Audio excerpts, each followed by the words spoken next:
आशा करता हूं कि आपको ये पावर पॉइंट की सीरीज के वीडियो बड़े मजेदार लग रहे होंगे, राइट?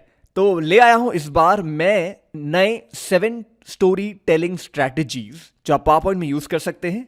और बताना चाहूंगा कि ये थोड़ा लंबा वीडियो होगा, और ये वीडियो इसलिए लंबा होगा क्योंकि मैंने काफी सारे इंडस्ट्री रिपोर्ट्स पढ़े हैं, उनमें से छान छान कर एग्जाम्पल अलग अलग फिल्टर करके ये 7 स्ट्रैटेजीज मैंने बनाए हैं जो कि आप किसी भी पावर पॉइंट स्लाइड में यूज कर सकते हैं अपनी स्टोरी को बेहतर जाहिर करने के लिए।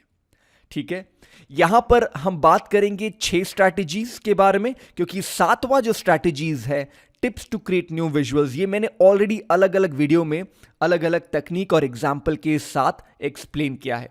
तो आइए चलते हैं सफर इस 7 स्टोरी टेलिंग स्ट्रैटेजीज की तरफ। पहला, ये हाइलाइटर क्या होता है? हाइलाइटर मतलब एक आपने रेक्टेंगल या सर्कल बनाया है और इसके बाउंड्रीज काफी प्रोमिनेंट है। फॉर एग्जाम्पल डैश्ड आउटलाइन हम इसे कहते हैं, बीच में काफी थोड़ी थोड़ी जगह छोड़ दी गई है, डैश्ड आउटलाइन। इसके अलावा नंबर पॉइंटर है, ये छोटा सा गोला या सर्कल जिसमें नंबर बैठा है, और ये दो हम एक साथ अटैच कर सकते हैं। क्यों करेंगे, किसने किया है, ये सब मैं आगे बताऊंगा, धैर्य रखिए।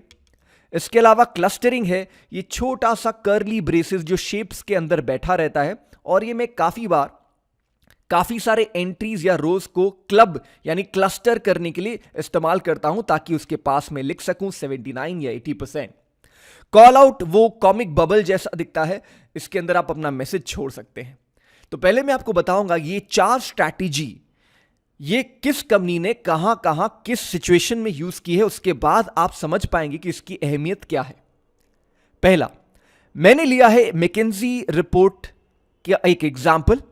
अगर आप देखें ध्यान से, इन्होंने एक टेबल में काफी सारे नंबर्स, परसेंटेजेस को एक हाइलाइटर के जरिए एनक्लोज कर दिया है, रेक्टेंगल जैसा लग रहा है, और उसके पास में एक नंबर बिठा दिया है। ये इसलिए ताकि वो अपने रीडर्स को कह सकें कि देखिए जब ये नंबर्स आप पढ़ रहे हैं तो एक फुट नोट दिया है मैंने, उसको ध्यान में रखकर पढ़ें। ठीक है, तो इसका इस्तेमाल यहां पर हुआ है आपको एक चीज पर फोकस करने के लिए और आप खो नहीं जाए, इसलिए नंबर पॉइंटर भी यूज हुआ है और हाइलाइटर भी यूज हुआ है। चलिए और एग्जांपल लेता हूं बेन एंड कंपनी का। मैंने उनकी एक रिपोर्ट ली, थोड़ा मॉडिफाई किया, और वो कुछ ऐसा दिखता है। टाइप ऑफ इंटरनेट यूज, यानी कि ट्रांजैक्टर्स के बारे में कहा गया है कि कौन वो ऐसे इंटरनेट यूजर्स हैं जो ऑनलाइन ट्रांजैक्शंस करते हैं। ठीक है, काफी सारे नंबर्स हैं, कुछ कोड्स लिखे गए हैं। अगर आप इस टेबल को पढ़ें तो खो जाएंगे, आपको जल्द से जल्द नींद आ जाएगी। ठीक है, लेकिन बेन एंड कंपनी ने क्या किया, उन्होंने इस रिपोर्ट को ऐसे दर्शाया था। उन्होंने क्या किया कि ये पूरा 3 नंबर का सेट एक रेक्टेंगल हाइलाइटर के आसपास क्लोज करके एक नंबर रख दिया, जिसके जरिए जो भी रीडर्स पढ़ें इसे एक साथ पढ़ें और पढ़ने के बाद की टेक अवे में चले जाएं। अगर आप प्रेजेंटेशंस बना रहे हैं और उसमें की टेक अवे नहीं है, आप उसमें से मलाई निकाल रहे हैं। जो भी सीनियर मैनेजमेंट होता है उनको डेटा के अलावा एक की टेक अवे चाहिए होता है कि मेन डिसीजन मेकिंग इनसाइट्स क्या है। तो यहां पर उन्होंने वही कहा है कि 3 नंबर्स को एक साथ पढ़ा जाए, पॉइंट नंबर 2 को पढ़ा जाए, फिर पॉइंट नंबर 3 को पढ़ा जाए। तो ये बनाएंगे कैसे? बनाना आसान, तो मैं बताता हूं कैसे बनाएंगे। इंसर्ट में जाना है, शेप्स में रेक्टेंगल को पिक करना है, और अगर आपको लगता है कि 3 नंबर्स को एक साथ पढ़े जाने चाहिए तो इनके पास में रेक्टेंगल एक बना ही डालिए। इसके अलावा इनके प्रॉपर्टीज पर ध्यान रखना है, यानी कि फिल कलर मान लीजिए नो फिल, आउटलाइन के नाम पे डार्क रेड, हो सकता है आउटलाइन को मैं थोड़ा सा एक्स्ट्रा वेट दे दूं। ठीक है, और अगर मुझे लगता है थोड़ा और हाईलाइट करना है तो डैशेस में जाके इस तरह का डैश भी दे सकता हूं, अभी नहीं दे रहा हूं फिलहाल। इसके अलावा इंसर्ट में जाता हूं, शेप्स में जाता हूं, ओवल को पिक करने की कोशिश करता हूं, और यहां पर मुझे परफेक्ट सर्कल चाहिए, इसलिए मैं प्रेस करता हूं शिफ्ट और फिर करता हूं ड्रॉ एक सर्कल। अब ये सर्कल या तो मैं टॉप राइट पे रख सकता हूं, या टॉप लेफ्ट, या मिडिल राइट, जहां पर भी आपको लगे कि थोड़ी जगह है वहां पे आप रख सकते हैं। कलर की प्रॉपर्टीज भी मैच करने के लिए फिल को कर देता हूं डार्क रेड और आउटलाइन कर देता हूं नो आउटलाइन। अब इसमें कुछ मसाला भरना है, नंबर भरना है, तो एडिट टेक्स्ट डिजिट 1 और अगर आपको लगता है कि कलर आपको कुछ और चाहिए तो आप बिंदास होम में जाके कलर चेंज कर सकते हैं। फिलहाल मैं वाइट ही रखता हूं, और शायद छोटा रखने की कोशिश करूंगा और बोल्ड भी बना दूंगा। ठीक है, अब इसके बाद अगर आप चाहो तो बहुत सारी चीजें कर सकते हो। फॉर एग्जाम्पल एक छोटी सी लाइन ड्रॉ कर सकते हो, शिफ्ट करके स्ट्रेट लाइन, कलर्स वही जो मैंने यहां पे इस्तेमाल किया, डार्क रेड, और शायद मैं वेट को भी थोड़ा बढ़ा दूं। इसके अलावा वापस इंसर्ट में जाता हूं, वापस शेप में जाता हूं, और शायद ये शेवरॉन या पेंटागन जैसा एक शेप लेके बीच में ड्रॉ करता हूं। ये येलो जो आइकन है इससे एकदम चिपका देता हूं बेस की तरफ, और फिर वही कलर इस्तेमाल करके मैं ऐसा दर्शाने की कोशिश करता हूं कि देखिए नंबर्स पढ़ने के बाद ना आपको ये की टेक अवे पढ़ना चाहिए। तो इस डिजिट 1 को कंट्रोल डी करता हूं और यहां पे लाके मैं चाहूं तो अपना मैसेज लिख सकता हूं। तो यही थे दो इंपॉर्टेंट पॉइंट रिगार्डिंग हाइलाइटर और नंबर पॉइंटर। अब क्लस्टरिंग और कॉल आउट कैसे बनाते हैं ये भी आपको दिखाता हूं। इंसर्ट के अंदर जाने के बाद शेप्स के अंदर आपको ये एक कर्ली ब्रेसेस जैसा मिलेगा। आप चाहे तो इसे ड्रॉ कर सकते हैं और राइट क्लिक करके आप यहां पे इसका कलर भी चेंज कर सकते हैं। सो आउटलाइन के नाम पे मैं कर देता हूं डार्क रेड और कर देता हूं वेट थोड़ा ज्यादा। ठीक है, उसके अलावा कॉल आउट क्या है, इंसर्ट शेप्स और कॉल आउट एकदम नीचे मिलता है। अवॉइड कीजिए ये क्लाउड वाला लेने के लिए, ये ऐसे लगते हैं कि बचपन के जो कॉमिक्स होते हैं वहाँ मैं खेल रहा हूँ, बना रहा हूँ। नहीं, ऐसा नहीं करें। इंसर्ट शेप्स में जाके ये थोड़े से जो प्रोफेशनल लुकिंग कॉल आउट है उनका इस्तेमाल करें। तो आपके मन में सवाल है, ऋषभ ये आपने दिखा तो दिया कर्ली ब्रेसेस और कॉल आउट्स, लेकिन इस्तेमाल कहाँ करना है? घबराइए नहीं, एग्जाम्पल तो है काफ़ी सारे, और अगर आप बने रहें तो मैं आपको वो भी दिखाता हूँ। तो थोड़ा आगे बढ़ता हूँ। अगर आप देख रहे हो ये दो चार्ट्स है, दो अलग अलग कंपनी के रिपोर्ट से मैंने ली हैं, उनके सोर्सेज भी मैंने नीचे दे के रखा है, मैकेंजी, बेन। तो देखिए सीखना है ना तो उनसे सीखें जो अपने काम में बेस्ट हो। ठीक है, मैं अपने मन गढ़ंत ऐसा एक ग्राफिक्स बना दूं, शायद दिखने में अच्छा लगे लेकिन वो शायद इंडस्ट्री ना यूज करे, उसका क्या फायदा। तो इसलिए मेरा अप्रोच हमेशा ही रहता है कि आपको जिस मुकाम पर मुझे पहुंचाना है, यानी कि प्रेजेंटेशन स्पेशलिस्ट या डिजाइनर, उस मुकाम के लिए मुझे लीडर्स के एग्जाम्पल के साथ आपको एग्जाम्पल सिखाना होगा। तो यहां पर भी उन्होंने यही किया है। देखिए अलग अलग स्टेट्स के नाम है, उन्हें क्लस्टर करना था ताकि वो कह सके 70% ऑफ द टोटल। तो उन्होंने कर्ली ब्रेसेस का इस्तेमाल किया है। वैसे ही डेवलप्ड मार्केट्स और डेवलपिंग मार्केट्स, उन्होंने कर्ली ब्रेसेस का इस्तेमाल किया है। ठीक है, इसके अलावा आप चाहें तो कॉल आउट बना सकते हैं, किसी एक चार्ट के पॉइंट पे ज्यादा फोकस कर सकें और उनको एक्सप्लेन कर सकें बेहतर। सो इंसर्ट शेप्स और रख देता हूं एक छोटा सा कॉल आउट, और कॉल आउट ऐसा रखूंगा कि ये जो पॉइंटर है उस नंबर की तरफ इशारा करे जिस पर मुझे कुछ बातें करनी है या लिखनी है। राइट, तो ये थे दो और ट्रिक, और ये हमारा बन गया है कहें तो top 4 of the 7 story telling strategies. Example और भी है, जैसा कि मैंने कहा ये थोड़ा लंबा वीडियो है, ये उनके लिए है जो थोड़ा नेक्स्ट लेवल जाना चाहते हैं कॉर्पोरेट बिजनेस प्रेजेंटेशंस में, कैसे अपने चार्ट्स, अपने टेबल, अपने टेक्स्ट हैवी डॉक्यूमेंट्स पर और ज्यादा से ज्यादा इंपैक्ट क्रिएट कर सके। तो अगर आप रेडी हैं, मैं अगला दो भी आपको दिखाने की कोशिश करता हूं। राइट, तो जस्ट एक छोटा सा रिकैप कर देता हूं। ये था एग्जाम्पल मैकेंजी का, हाइलाइटर और नंबर पॉइंटर। यहां पर भी हमने देखा कि बेन ने काफी खूबसूरती से नंबर पॉइंटर और हाइलाइटर का प्रयोग किया है। इसके अलावा और एक मैकेंजी का चार्ट ले लीजिए, यहां पे काफी डिटेल्ड प्रोसेस फ्लो डायग्राम जैसा लग रहा है एक, और यहां पे नंबर पॉइंटर काफी डिटेल में यूज किया गया, देख रहे हैं। तो यही सब यूज केस है रियल लाइफ के। वैसे टेबल में भी आप ये एक लाइन को कलर कर सकते हैं, हाइलाइटर की जरूरत नहीं पड़ेगी, बट एक तरह से हाइलाइटर का काम कर रहा है। इसके अलावा हमने देखा क्लस्टरिंग और देखा कॉल आउट। अब आगे बढ़ते हैं, डी हाइलाइटर की जो खासियत है वो जानने की कोशिश करते हैं। अगर आप ध्यान से देखें इस चार्ट की तरफ, आपका ध्यान आकर्षित हो रहा है लेफ्ट हैंड साइड जो सेक्शन है जिसका नाम है ड्यूरिंग रिसेशन, करेक्ट। तो जब हम चार्ट्स बनाते हैं तो एक एरिया को मुझे हाईलाइट करना होता है, क्योंकि वो एक स्पेसिफिक टाइम होता है जिसमें कुछ एक इवेंट हो चुकी है। तो हो सकता है मैं इंसर्ट शेप्स में जाऊं, एक रेक्टेंगल की खोज, और वहां बना दिया मैंने एक रेक्टेंगल। ये तो कोई भी बना सकता है, बट इसके अलावा मैं इसके प्रॉपर्टीज को चेंज करूंगा by right clicking, going to fill. अब कलर आपकी मर्जी है, आप चाहें तो येलो दे सकते हैं, ओके। आउटलाइन में आप कह सकते हैं नो आउटलाइन, लेकिन मुझे इसे ट्रांसपेरेंट बनाना है, यानी कि सी थ्रू, आर पार दिखे, मिस्टर इंडिया की तरह। सो राइट क्लिक, मैं फॉर्मेट शेप में जाता हूं और यहां पे फिल ऑप्शन जो दिख रहा है इसमें ट्रांसपेरेंसी में करीब 70% के आसपास कर देता हूं। तो आप देख रहे हैं जब आप ये चार्ट बनाते हैं ना तो ध्यान आकर्षित होता है और आप एक सेक्शन को हाईलाइट कर सकते हैं। तो ये एग्जाम्पल बेन ने लिया था, मैं आपको और एग्जाम्पल दिखाता हूं मैकेंजी का। यहां पर भी सेम चीज का इस्तेमाल किया गया, देख रहे हैं। एक क्राइसिस का पीरियड था, उसके अंदर डाउनटर्न का एक पार्ट था और रिकवरी का भी एक पार्ट था। तो मुझे यही अपने चार्ट के जरिए बताना था कि देखिए ये जो फासला एक्स्ट्रा है बिकॉज वो रिकवरी पीरियड में है, ग्रोथ पीरियड का अलग फासला होगा, राइट। तो ये था use case of D highlighter, यानी कि सेमी ट्रांसपेरेंट हाइलाइटर। और एग्जाम्पल दिखाता हूं, एग्जाम्पल की कमी नहीं है, ये सारे के सारे इंडस्ट्री एग्जाम्पल है।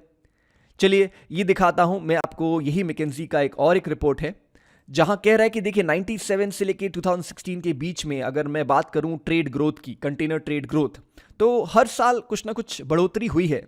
लेकिन 2008 की जो फाइनेंशियल क्राइसिस हुई थी वहां पर थोड़ी सी रुकावट आ गई थी और उन्होंने क्या किया, येलो हाइलाइटर दिया, ट्रांसपेरेंसी शायद 70% कर दिया होगा और लिख दिया ऊपर कि ये ग्लोबल फाइनेंशियल क्राइसिस है। बहुत ही उम्दा। इसके अलावा आप कैलेंडर ले सकते हैं और कभी प्रपोज करना चाहें कि देखिए मेरे जो प्रोजेक्ट है उसमें मुझे शायद 1.5 महीने लगे और ये तारीख पर मैं इंप्लीमेंट करूंगा। तो ये और कुछ नहीं, एक बैकग्राउंड में इमेज है, मैं इसे अनग्रुप करता हूं आपको बताने के लिए। बैकग्राउंड में इमेज है कैलेंडर जैसा, ये आपको इंटरनेट से काफ़ी आसानी से मिल सकता है। इसके अलावा ये क्या है, ये सेमी ट्रांसपेरेंट शेप है 70% एक्यूरेसी के साथ। तो इसके जरिए कोई भी अगर ये देखे आपके प्लान को समझ सकता है। आप अपने प्लान का डिटेल यहां लिख सकते हैं कि येलो पीरियड इज फेज 1 और ग्रीन पीरियड इज फेज 2। काफी अच्छा यूज केस बन रहा है यहां पर। इसके अलावा बेन एंड कंपनी ने और एक जगह इसका इस्तेमाल किया था। उन्होंने एक रिपोर्ट निकाली थी ऑन डायमंड रिपोर्ट, काफी पुरानी है, 2014 के आसपास की। अब अगर आपका फोकस मुझे मिडिल मार्केट में रखना है तो उन्होंने क्या किया, अपस्ट्रीम यानी कि पहला ब्लॉक और लास्ट ब्लॉक डाउनस्ट्रीम का उन्होंने डी हाईलाइट से थोड़ा कम एम्फेसिस करने की कोशिश की है।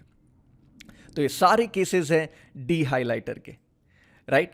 तो ये सारे एग्जांपल्स मैं इसलिए आपको बता रहा हूं कि देखिए ये थियोरेटिकल नहीं है। जो मैं आपको बता रहा हूं प्रेजेंटेशन स्पेशलिस्ट या प्रेजेंटेशन डिजाइनर के जर्नी में आप वही चीज सीखे जो इंडस्ट्री मांग रही है, जो इस्तेमाल कर रही है। तो आपने 4 देख लिया, 5वां ट्रिक भी देख लिया, अभी 6ठे ट्रिक की तरफ अग्रसर होते हैं हम। Symbols, yes. मान लीजिए अगर आप 5 या 6 अलग अलग सॉल्यूशंस, चाहे वो सॉफ्टवेयर हो चाहे वो नई तकनीक हो, उनके अलग अलग पैरामीटर पे आप उन्हें इवैल्यूएट कर रहे हैं, तो ये छोटा सा डॉट दिखाता है कि ये मास्टर कलेक्शन में सब कुछ अवेलेबल है। ठीक है, ये शायद आपने काफी सारे प्राइसिंग पेजेस पे देखे होंगे। कभी आप अगर आप सॉफ्टवेयर खरीदते हैं या सब्सक्राइब करते हैं तो ना बेसिक वर्जन में आपको 4 फीचर मिलेंगे, एडवांस्ड वर्जन या जो प्रीमियम वर्जन है उसमें 8 फीचर मिलेंगे एंड सो ऑन। तो ये सिंबल से बताऊंगा कैसे बनाते हैं, बट पहले आपको यूज केस दिखा देता हूं। सो आप देख रहे हैं सोर्स में मैंने लिखा है EY, इनकी कंपनी के एक रिपोर्ट में मैंने ये टिक मार्क्स देखे, तो काफ़ी आसानी से मुझे समझ आ रहा है कि कहाँ पर क्या रिस्क लेवल दर्शाया जा रहा है। तो चलिए हम देखते हैं कि अलग अलग तरीके से हम इसे पावर पॉइंट में कैसे इस्तेमाल कर सकें और इंप्लीमेंट कर सकें। सबसे पहले मैं टेबल के अंदर जाता हूं और जाता हूं इंसर्ट के अंदर। देखिए अगर आप बाहर क्लिक करते हैं तो सिंबल का ये टैब डिसेबल्ड होगा, अगर टेबल के अंदर रहेंगे तो सिंबल का टैब इनेबल्ड रहेगा। सिंबल, अब यहां पे काफी सारे फॉन्ट्स हैं, मैं जाता हूं विंगडिंग्स के नाम के फॉन्ट के पीछे, विंगडिंग्स। यहां पर मुझे काफी सारी चीजें देखने को मिल रही हैं। फॉर एग्जांपल ये राइट मार्क है, इसके अलावा ग्रोथ डिक्लाइन के मार्क्स हैं, 1 2 3 4 मार्क्स हैं जो हम आगे इस्तेमाल करेंगे। इसके अलावा जो डॉट जो मैं ढूंढ रहा था वो भी है, इंसर्ट इंसर्ट इंसर्ट 3 बार। ठीक है, अब अगर मुझे दिखाना है कि ये जो डार्क रेड कलर है ये वेरी हाई है, तो मैं इसे राइट क्लिक करके ये फॉन्ट चेंज कर सकता हूं, फॉन्ट का कलर। ठीक है, और अगर मुझे लगता है कि यहां पे मुझे लो दिखाना है या वेरी लो दिखाना है तो मैं इन तीनों को चूज करके फॉन्ट कलर कर देता हूं ग्रे। ठीक है, ये एक तरीका हो गया, काफी आसान था। ठीक है, और जब भी आप कॉलम को एडजस्ट करेंगे अपने आप एडजस्ट होगा। ये फॉन्ट की तरह बिहेव कर रहा है, जैसे फॉन्ट के लिए आप बोल्ड करते हो, लेफ्ट अलाइन करते हो, एग्जैक्टली वैसे ही ये रिएक्ट करेगा। इसके अलावा जैसे कि मैंने दिखाया इंसर्ट सिंबल में अगर आप जाएंगे आपको काफ़ी अन्य टिक मार्क जैसे भी मिलेंगे। ठीक है, इंसर्ट करता हूँ, क्लोज, बहुत ही बढ़िया। इसके अलावा इंसर्ट में जाता हूँ, सिंबल्स में जाता हूँ, आपको मिलेंगे विंगडिंग्स 2, काफ़ी अलग अलग आपको मिलेंगे यहाँ पर सिंबल्स। विंगडिंग्स 3 देख रहे हैं, ग्रोथ, डिक्लाइन, तो ये सारी चीज़ें को आप इस्तेमाल कर सकते हैं। और मैं और एक दिखाता हूँ एग्जाम्पल आपको, वेबडिंग्स, तो WEB एंटर, यस स्पेलिंग का ध्यान रखें, WEB एंटर, और यहां पर आपको काफी सारे विजुअल फॉन्ट्स मिलेंगे, राइट, विजुअल फॉन्ट्स। तो क्रॉस भी दिख रहा है मुझे, तो या let me double click and close that. तो इसके बहुत सारे यूज केसेस है, आगे बढ़कर और दिखाता हूं। और एग्जाम्पल के जरिए, फॉर एग्जाम्पल आपके पास एक टेबल है जहां पे बड़े बड़े कंपनी के नाम आपको दिखाने हैं और वो बार बार दिखाने अलग अलग रो में। और उसके कारण क्या हो रहा है, जो आपकी टेबल की जो लेंथ है बढ़ रही है, आपका डेटा इस जगह पर ज्यादा नहीं है, लेकिन क्योंकि यहां पे 3-4 लाइन में बड़े बड़े लीगल एंटिटीज के नाम है तो वो जगह घेर के आपकी जगह को वेस्ट कर रहा है। तो इसका एक तरीका यह है कि आप हर लीगल एंटिटी के पास ये छोटा सा फॉन्ट रख दे 1 2 3 वाला। ये कहां से मिला मुझे, इंसर्ट, वही सिंबल, और चले जाता हूं विंगडिंग्स में, और देख रहे हैं यहाँ पे 1 2 3। एग्जाम्पल के जरिए मैं 5 पे डबल क्लिक करता हूं, क्लोज। ठीक है, अब ये फॉन्ट की तरह ही बिहेव करेगा। आप चाहें तो इसको इंक्रीज कर सकते हैं, कलर चेंज कर सकते हैं, आपकी मर्जी। आपको सेंटर अलाइन करना है, लेफ्ट अलाइन करना है, शॉर्टकट की तो आपको मालूम ही होगा, Ctrl+R for right, Ctrl+E for centre and Ctrl+L for left. तो जब आपने ये नंबर्स यहां लिख दिए, जगह कम जरूरत पड़ती है, आप बॉटम यानी कि फुटर में लिख सकते हैं कि 1 कौन सी कंपनी को दर्शा रहा है। तो ये और एक तरीका है कि आप अपनी प्रेजेंटेशन को थोड़ा क्लटर कम रखें, सिंपल रखें और easy to edit as compare to this one. ठीक है, काफी सारे एग्जाम्पल, ये हाइलाइटर है ताकि एक नंबर पे आप अपने रीडर्स का फोकस ला सकें। ठीक है, इसके अलावा डी हाइलाइटर, ताकि आप कह सके देखिए मैंने मेहनत किया है और नंबर्स भी हासिल कर लिया है, लेकिन वो नंबर्स सही नहीं दिख रहे या अनऑडिटेड है या काम के नहीं है, इसलिए मैंने एक वाइट ट्रांसपेरेंट शेप यहां ऐड कर दिया है। रिकैप के लिए आपको एक बार झट से दिखा देता हूं कि वाइट ट्रांसपेरेंट शेप कैसे बनाते हैं। एक छोटा सा रेक्टेंगल लिया, हो सकता है आपने इसे वाइट कलर कर दिया होगा, और वाइट करने के बाद आउटलाइन भी नो आउटलाइन। लेकिन सबसे इंपॉर्टेंट बात, फॉर्मेट शेप में जाने के लिए आपको जाना पड़ेगा ट्रांसपेरेंसी, और यहां पे आप कर सकते हैं सेमी ट्रांसपेरेंट हाइलाइटर। बहुत बार जो लिखावट होती है उसको भी हम ग्रे आउट कर देते हैं। फॉर एग्जाम्पल, अगर आपके पास 3 लिखावट है और आपने एक लाइन को ग्रे आउट कर दिया है, आप डिलीट नहीं कर रहे हैं, लेकिन इसका एडवांटेज क्या हो गया कि आपका फोकस है पहले और तीसरे नाम पर, सेकेंड नाम पर इतना फोकस नहीं है। ठीक है, तो ये भी सेम कॉन्सेप्ट है। फिर अगर आपके पास ऑर्डर्स हैं, ये ऑर्डर्स की कोई महत्व नहीं है। अगर मुझे आप ये नहीं बता सकें कि भैया पहला 2 है 80% और बाकी का है 21%, तो मेरा फोकस पहले 2 ट्रांजैक्शन पर ज्यादा रहेगा। वैसे ही आप अलग अलग कैटेगरीज के बेसिस पर क्लस्टर कर सकते हैं। ये वही एग्जाम्पल है जो मैंने दिखाया कि अगर आप नंबर पॉइंटर और हाइलाइटर को एक साथ इस्तेमाल करते हैं तो पढ़ने में काफी मजा आता है रीडर्स को। इनफैक्ट मैं आपको और एक एग्जाम्पल दिखाता जहां मैंने खुद बहुत पहले ये टेक्निक को इस्तेमाल किया था। अगर ये चार्ट मैं दे दूं आपको, जहां पे रेवेन्यूज ओवरऑल थोड़ा थोड़ा इंक्रीज होता नजर आ रहा है, इसका कोई मतलब नहीं रह जाता है। लेकिन यही चार्ट अगर मैं कुछ ऐसा दिखाऊं आपको, सारी स्टोरी बाहर निकल के आ जाती है। फॉर एग्जाम्पल, ये है सेमी ट्रांसपेरेंट डी हाइलाइटर, ये भी है सेमी ट्रांसपेरेंट डी हाइलाइटर, दोनों कलर अलग अलग दिए गए हैं ताकि मैं 2 फेज को बता सकूं, फेज 1 और फेज 2। फेज 1 में हमारे सेल्स ठीक ठाक होते थे, और जिस दिन हम डिस्काउंट या कैशबैक देते थे या कोई फेस्टिवल होता था तो बहुत बड़ा बड़ा सेल अमाउंट मुझे देखने को मिलता था चार्ट के ऊपर। लेकिन जब से हमने एक नया CRM सिस्टम लाइव किया है, इंप्लीमेंट किया है, तब से हमारा सेल्स काफी बढ़ चुका है, डिस्पाइट कि हमने डिस्काउंट देना बंद कर दिया है। ठीक है, उसके बावजूद हमने हाईएस्ट सेल्स देखा, हमारा एवरेज सेल्स 210% ग्रोथ देखा है। तो यही वो सारे ट्रिक्स है जो हम इस्तेमाल कर रहे हैं 7 स्टोरी टेलिंग स्ट्रैटेजीज। बताना वापस चाहूंगा कि हमने डिस्कस किया है 6 स्ट्रैटेजीज इस लंबे से वीडियो में, क्योंकि 7 strategies is nothing but a mix of many tricks which includes shortcut keys, merge shapes, disassemble charts, और ये एक वीडियो में बताना संभव नहीं है। तो मेरे बाकी के वीडियो देखिए और देखिए कि किस तरह मैंने अलग अलग टेक्निक्स को इस्तेमाल करके नए नए क्रिएटिव आइकन्स एंड शेप्स बनाने की कोशिश की है। तो यही है 7 story telling strategies power point के लिए। और अगर आप प्रेजेंटेशन डिजाइनर या प्रेजेंटेशन स्पेशलिस्ट के जर्नी में आगे बढ़ना चाहते हैं और अपने प्रेजेंटेशंस को बेहतर दिखाना चाहते हैं, तो ये ट्रिक्स इस्तेमाल करिए और मुझे फीडबैक कमेंट्स में बताइए कि इसमें से कोई भी ट्रिक आपने इस्तेमाल करके अपने कॉलीग्स को इंप्रेस किया है। आशा करता हूं आपको पसंद आया। आगे मिलते हैं नए वीडियो में।